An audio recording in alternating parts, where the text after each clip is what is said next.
Hey everyone, Wolf Lord Rho here. Today we're talking the Iron Hands, their stand against the darkness within the Imperium Nihilus, and their possible return to glory. General spoiler warning to begin, as we will be discussing events from across the world of Warhammer 40k, so you have been warned. But with that said, let's just jump straight in. The Iron Hands, the sons of the fallen Primarch Ferrus Manus, and one of the more neglected first founding chapters, along with the White Scars, Salamanders and Raven Guard. Over the next few weeks in between our week specials, we'll definitely be shining a little more light on these deserving chapters. But for today, with these sons of the Gorgon, we're taking a look at how their famed stubbornness is holding firm amid the turbulence of Imperium Nihilus.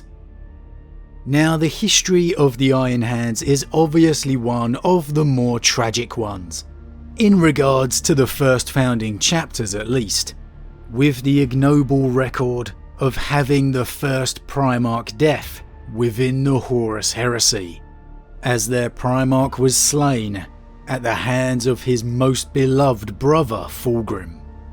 And this event scarred the psychological makeup of the Legion, and thus the chapter, forever. The flesh is weak. Now, despite their penchant for cold logic and machinery, the Iron Hands have remained valiant defenders of the Imperium for the past 10,000 years.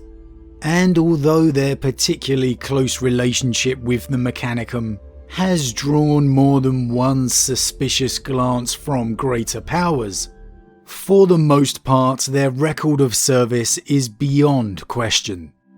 But it is with the recent Fall of Cadia and the explosion of the Great Rift that the Iron Hands have truly refound their purpose.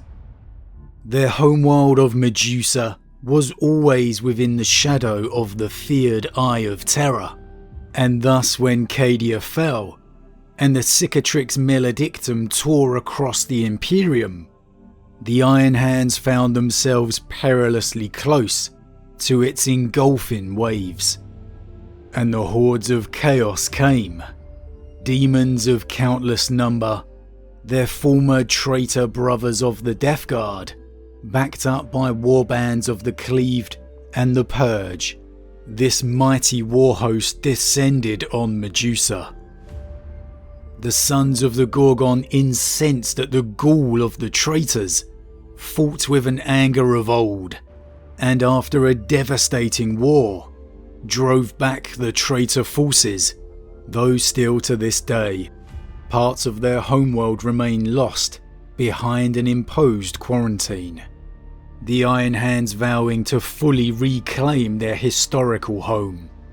However, as chaos assailed the Medusan system, the word of the imperious Indomitus Crusade reached their ears. The Iron Hands found their resolve and determination hardened. This was a chance to take the fight back to the ruinous powers. And sparing what forces they could from the defense of their home, they launched a blistering counterattack towards the engulfed war zone Stygius. The embattled worlds such as Mordian, this famed Astra Militarum stronghold, had become a main target for the forces of chaos, Magnus and his 1,000 sons heading the invasion. Now, despite the Imperium's assembled crusade of impressive power, their forces were soon on the losing end of the conflict, finding world after world of the Stygius sector fallen to the hands of chaos, and they were beaten back again and again. Only the intervention of the Eldari craftworld Orphway saved the crusade from complete annihilation. The Xenos informed the Imperial forces that the sector was lost, No matter what they tried, this was a losing battle. They had foreseen it. And if they had, then so had Magnus. And surprisingly here, despite mistrustful of the Eldari intent, the forces of the Imperium listen to the Xenos and begin their retreat. But in contrast to their cold and logical calculations, in testament to the stubbornness and anger of their Primarch, as the Imperial Crusade began its retreat, the Iron Hands refused. And there's an absolutely stellar line in the Iron Hands 8th edition Codex supplement in regards to the Iron Hands alone refusing to retreat. It is said that when word reached Lord Commander Rabute Guilliman, he showed no surprise. He merely gave a cryptic shake of the head, as his father had done so many times upon learning of Ferrus Manus's deeds, and announced that he had no doubt the Iron Hands would play their part. And I absolutely love this. So much is said of how far the Iron Hands have fallen since the loss of their Primarch so many centuries ago. How disappointed he would be seeing them becoming nigh-on machines. But here, when all others retreated, the Iron Hands alone refuse. Man, this is everything Ferrus Manus was. Whether you loved him or hated him, you have to admire his resolve. He would never take a backward step, no matter the odds. He would be hugely proud to see his sons taking the stand here.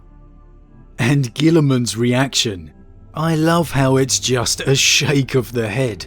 It's just no surprise. He alone in this millennium of war knew his brother. He probably expected nothing else.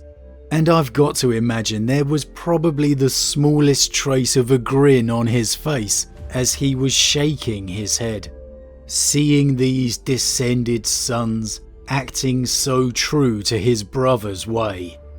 We know Guilliman held Ferrus in high regard, as did his father, the Emperor of mankind.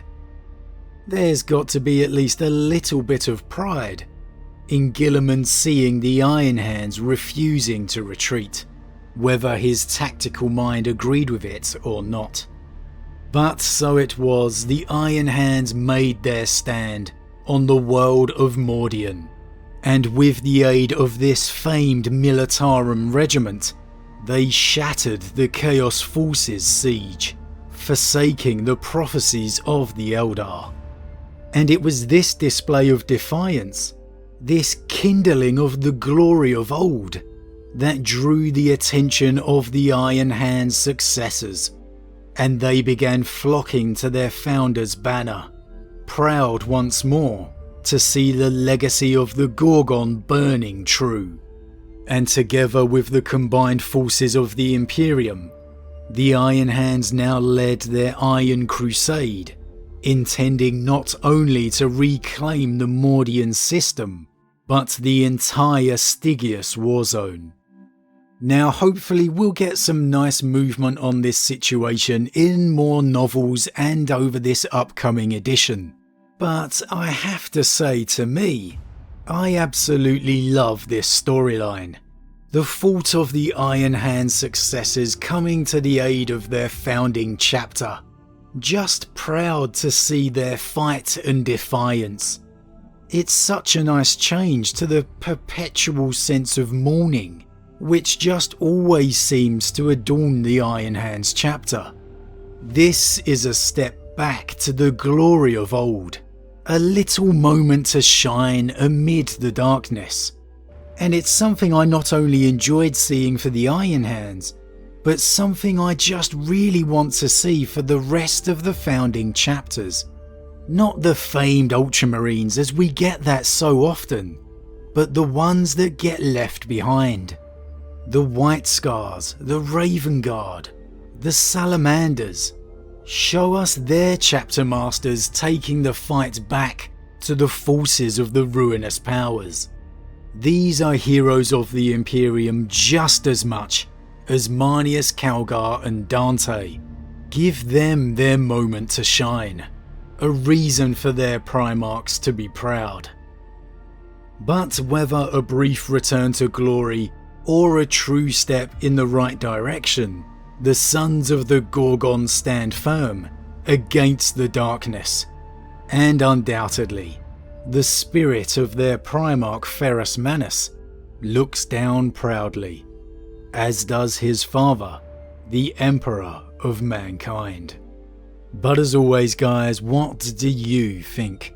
Now again for me, like I said earlier, I just love the thought of the Iron Hands taking the fight back to the enemy. Whether you loved Ferrus or hated him, you had to admit the Iron Hands Legion under him was a fighting force to be reckoned with.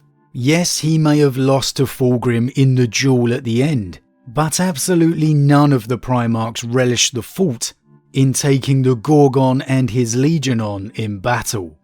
They really do deserve to get a little bit of respect put back on the Iron Hands name.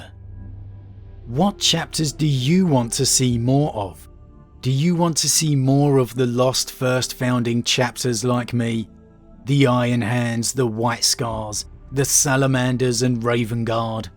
Which chapters in particular do you want to see more lore stories told? As always, leave your thoughts in the comments below, I love to read them. Huge thank you to all my subscribers, your support truly means a lot to me, it really does. And if you're new, please consider subscribing to help the channel grow. And if you enjoyed this particular vid, then why not drop a like on it too. And don't forget, next week we have the Traitor Legion War coming to the fore. But with that said, I am off, and I'll see you all again real soon.